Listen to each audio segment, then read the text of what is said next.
Welcome back to another episode of Expat Rebel.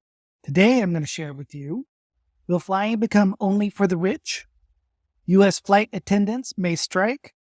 The future is no passports. Hidden resort fees may be gone soon. And international tourism in Mexico increased yet again. And more expat and travel news.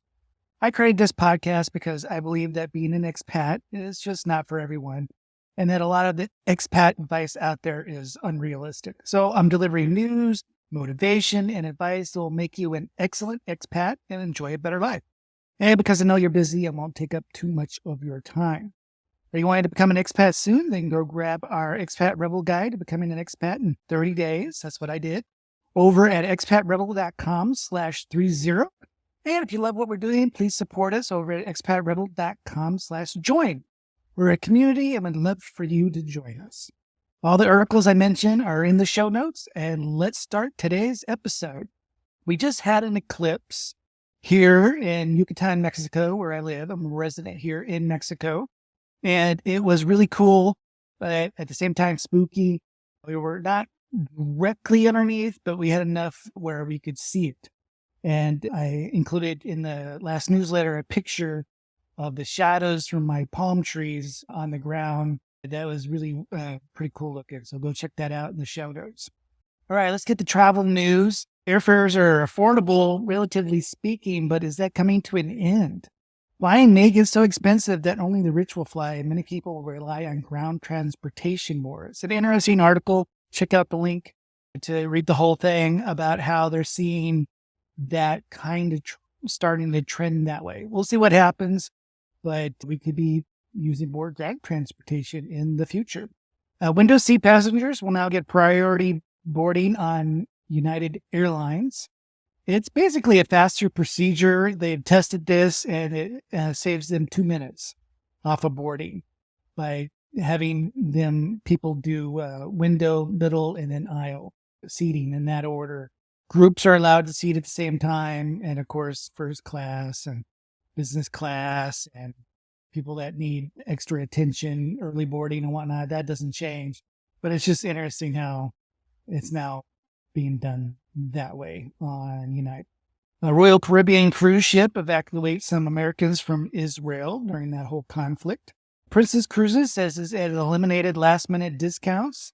So they're no longer going to discount cruises booked close to departure, which was very common, saying that customers who book the earliest will get the best deals. So that's going to change how a lot of people would book the last minute because then you got the best deal. And they can see these guys changed, and maybe a lot of other places will change as well. So you might see that as a new trend.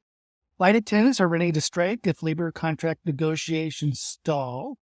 Now, even in the absence of federal authorization to strike, airline workers will sometimes quietly take action on their own, calling out sick more often, being less willing to accept shifts, which can, disrupt flight schedules and make life harder for everybody. Just to be aware, hidden resort fees may soon be a thing of the past. The U.S. federal officials are proposing a ban on this, because it's one of the most frustrating aspects of hotel stays, whether you're going to get a resort fee or not. Yes, they try to tell you that beforehand, but it's often in the fine print, and you find out later when you check out. Hard to tell which one's a resort and which one isn't. The future of international travel is passportless. Yeah, in September, Singapore announced that its airport was going to be the first international hub to go completely passport-free next year, 2024 sometime, when it implements an automated immigration checkpoint that uses passengers' biometric data. So instead of presenting a passport to an immigration officer at a kiosk, for instance, passengers will just simply step up to an automated checkpoint for a facial scan that will verify their identity without needing an exit stamp.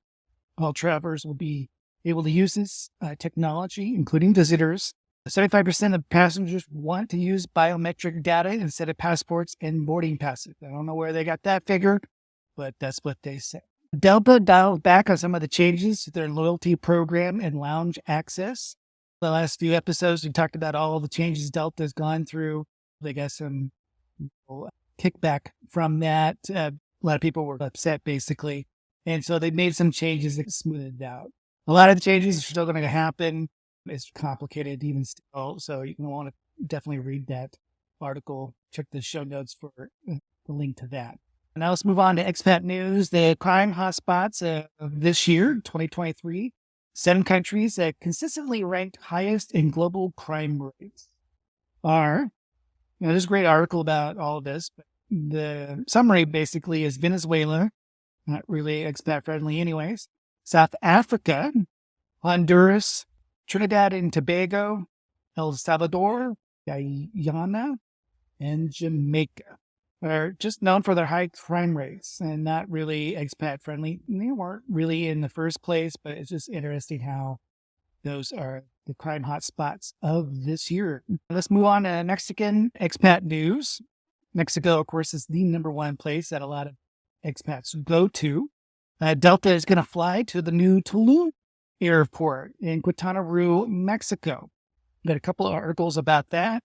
It's just opening up, and Delta's and some other airlines said they're going to be flying there. So if you want to go to Tulum, you can just fly there directly and avoid Cancun and the drive down.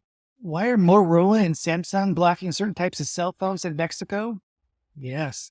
So you want to be careful where you buy your phone. At least 1 out of every 5 Samsung devices purchased in Mexico are obtained from unauthorized distributors. And so they are going to, as of earlier this month in October, begin blocking those smartphones that come from a gray market and have been activated back in September on. So be careful basically where you buy your phone. They're not happy with this gray market. And so a lot of these Samsung and Motorola are just blocking them from working. They're going to give you, if you happen to get one, they are going to give you a deal to be okay with them. But basically, you got the phone too cheap. International tourism in Mexico increased by 5.3% in August. And International Monetary Fund says Mexico is one of the leading economies of the global scene. It's just a sign that Mexico is economically fairly stable. Makes it a lot easier to live here as an expat, actually. Why Americans are relocating to Mexico City for a better life?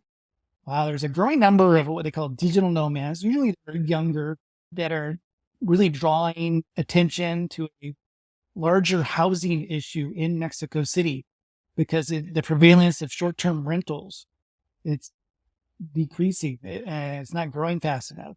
So they estimate that the entire country of Mexico needs more than 800,000 housing units a year for the next 20 years to accommodate this population growth, according to a recent study by MIT. And Americans and some expats are increasing that, are part of making that increase. That's it for today's episode. Thanks again for being part of Expat Rebel. This would not be possible without all of you. We're building a positive expat community, and we're here to support you. If you enjoyed this podcast, please leave a review. We'd love hearing from you. And if you would like a weekly newsletter to go with this, go visit expatrebel.com/newsletter. You can also check out, of course, our How to Become an Expat in about 30 days over at expatrebel.com. This shares from the idea of moving to a foreign country in about 30 days and also shares how you can save about $3,000 on mistakes that I made within the very first month. See you guys next time. Bye.